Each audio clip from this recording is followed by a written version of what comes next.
Bienvenidos de regreso a Biblia y Teología con el Dr. Larry Trotter. Esperemos disfruten el siguiente episodio.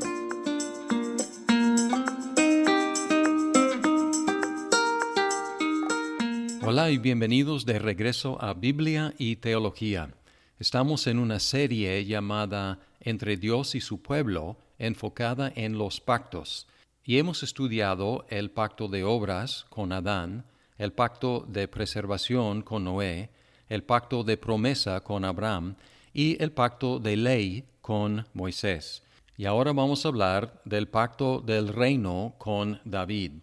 Y el texto principal que vamos a considerar está en 2 de Samuel 7, 1 al 17. La historia empieza con la observación que el rey David ya vivía en su casa y gozaba de descanso de todos sus enemigos. Versículo 1 dice, sucedió que cuando el rey ya moraba en su casa y el Señor le había dado descanso de sus enemigos por todos lados, el rey dijo al profeta Natán, mira, yo habito en una casa de cedro, pero el arca de Dios mora en medio de cortinas. Entonces Natán dijo al rey, ve, haz todo lo que está en tu corazón, porque el Señor está contigo. Y sucedió que esa misma noche la palabra del Señor vino a Natán, diciendo, ve y di a mi siervo David, así dice el Señor, ¿eres tú el que me va a edificar una casa para morar en ella? Pues no he morado en una casa desde el día en que saqué de Egipto a los hijos de Israel hasta hoy, sino que he andado errante en una tienda, en un tabernáculo, donde quiera que he ido con todos los hijos de Israel, hablé palabra alguna de las tribus de Israel, a la cual haya ordenado que pastoreara a mi pueblo Israel, diciendo, ¿por qué no me habéis edificado una casa de cedro? Así que lo que tenemos aquí es la culminación de 800 años de historia, porque Dios había prometido la tierra prometida a Abraham y los descendientes de Abraham, y por fin ellos estaban en posesión de esa tierra. También, por medio de Moisés, en Deuteronomio 12, 10 al 11, Dios había anunciado que ya que el pueblo gozara de paz, Él establecería un lugar donde el pueblo lo adoraría. Y David reconoció el cumplimiento de la entrega de la tierra y el cumplimiento de la promesa de paz. Así que él reconoció que era momento para construir una casa para Dios. Natán el profeta, a quien conocemos aquí por primera vez, él simplemente asumió que era la cosa correcta y él animó que David lo hiciera, reconociendo que el favor de Dios estuvo sobre David. Sin embargo, esa noche Dios apareció a Natán para poner en orden las cosas. Primero, él señaló que David no iba a ser el que construiría una casa para Dios. Y en el versículo 5, la pregunta para David es, ¿eres tú el que me va a edificar una casa para morar en ella? Indicando que no. Y en segundo lugar, Dios dice que nunca había pedido a nadie que le construyera una casa. El mensaje es muy claro aquí, que Dios sería el que iniciaría cualquier casa construida para Él. Este hecho sirve como un recordatorio para nosotros no innovar en nuestra adoración. No debemos acercarnos a Dios diciendo, se nos ocurre hacer eso. Más bien debemos seguir las instrucciones de Dios acerca de cómo Él quiere ser adorado.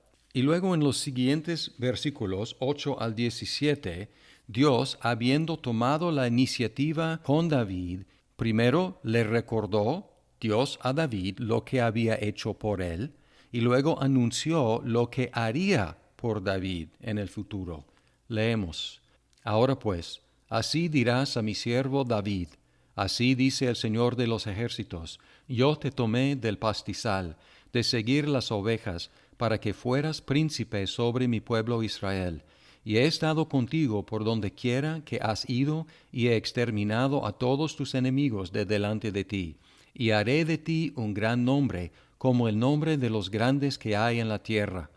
Asignaré también un lugar para mi pueblo Israel, y lo plantaré ahí, a fin de que habite en su propio lugar y no sea perturbado de nuevo, ni los aflijan más los malvados como antes. Y como desde el día en que ordené que hubiera jueces sobre mi pueblo Israel, te daré reposo de todos tus enemigos, y el Señor también te hace saber que el Señor te edificará una casa. Cuando tus días se cumplan y reposes con tus padres, levantaré a tu descendiente después de ti, el cual saldrá de tus entrañas, y estableceré su reino. Él edificará casa a mi nombre, y yo estableceré el trono de su reino para siempre. Yo seré padre para él, y él será hijo para mí. Cuando cometa iniquidad, lo corregiré con vara de hombres y con azotes de hijos de hombres. Pero mi misericordia no se apartará de él, como la aparté de Saúl, a quien quité de delante de ti. Tu casa y tu reino permanecerán para siempre delante de mí. Tu trono será establecido para siempre. Conforme a todas estas palabras y conforme a toda esta visión, así habló Natán a David. Primero lo recordó que lo había tomado de ser un pastor y lo había ascendido al trono de Israel, y luego él anunció varias cosas que él haría por David. Y se repite aquí, yo haré, yo haré, yo haré. Dios diciendo lo que él haría por David, no lo que David haría por él.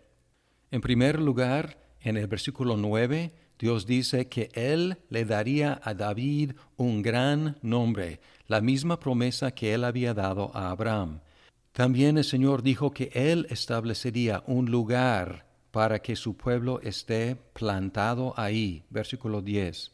También el Señor prometió darles descanso de todos sus enemigos, indicando que ese trabajo todavía no se había completado. Versículo 11. Luego, Dios dice en el versículo 11, la segunda parte, que Él haría una casa para David. Y aquí el texto está jugando con dos significados de la palabra casa. David había propuesto hacer una casa, es decir, un templo para el Señor, pero el Señor responde diciendo al contrario, yo haré una casa, es decir, una dinastía para ti. Y dice al principio del versículo 12, el Señor levantaría un descendiente, es decir, una simiente del cuerpo de David, misma promesa que había hecho a Abraham de su simiente. En el 12 también el Señor prometió establecer el reino de la simiente de David. Y sería esa simiente, ese descendiente, el que construiría una casa, es decir, un templo para el nombre del Señor. Versículo 13. También en el 13 el Señor establecería el trono del descendiente de David para siempre. En el versículo 14, el Señor sería un padre para el descendiente de David. Y como un padre, Él lo disciplinaría si se desviara. En el 15, el amor, la misericordia del Señor estaría con ese descendiente de David para siempre. Y la casa, el reino, el trono de David durarían para siempre. Versículo 16. Enormes promesas que Dios dio a David y a su descendencia. Y si seguimos leyendo en el resto de la historia del Antiguo Testamento, conocemos al descendiente de David y se llama Salomón. Su nombre está relacionado con la palabra shalom, paz, y él reinó sobre una edad de oro de Israel y construyó una casa magnífica para el Señor en Jerusalén. Salem, Shalom, Salomón, todo tiene que ver con paz, indicando que Dios ya les había dado paz de todos sus enemigos. Pero si seguimos leyendo, encontramos que Salomón terminó sus días no solo como el constructor del templo para el Señor, sino construyendo altares para los falsos dioses de sus numerosas esposas y concubinas. Como Dios había prometido, Él sí disciplinó a los descendientes de David, primero quitando su reino sobre 10 de las 12 tribus de Israel, luego reduciendo su territorio, eventualmente quitándoles el trono, el templo y la tierra prometida, y enviándolos al exilio en Babilonia.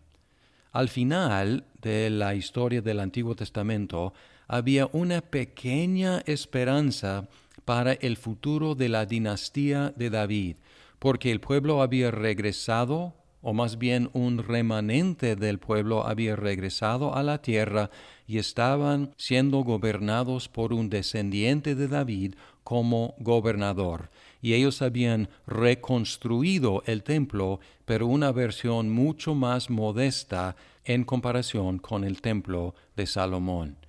Así terminamos la historia del Antiguo Testamento y parece ese cumplimiento muy pequeño en comparación con las grandes promesas que Dios había hecho a David. A la luz de lo modesto de la condición de la descendencia de David, en los profetas encontramos un enfoque creciente en el Mesías venidero como el Hijo de David.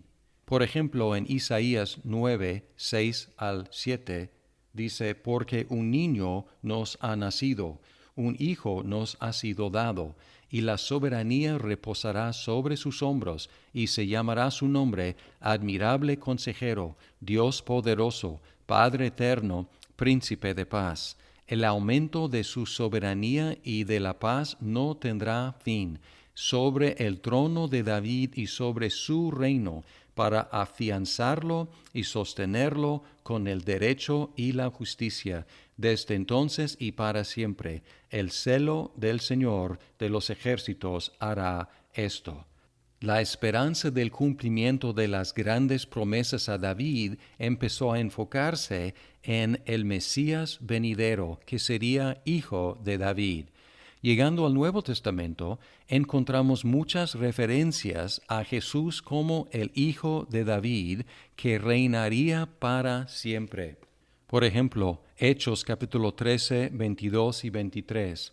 Después de quitarlo, es decir, Saúl, después de quitarlo, les levantó por rey a David, del cual Dios también testificó y dijo, he hallado a David, hijo de Isaí, un hombre conforme a mi corazón, que hará toda mi voluntad.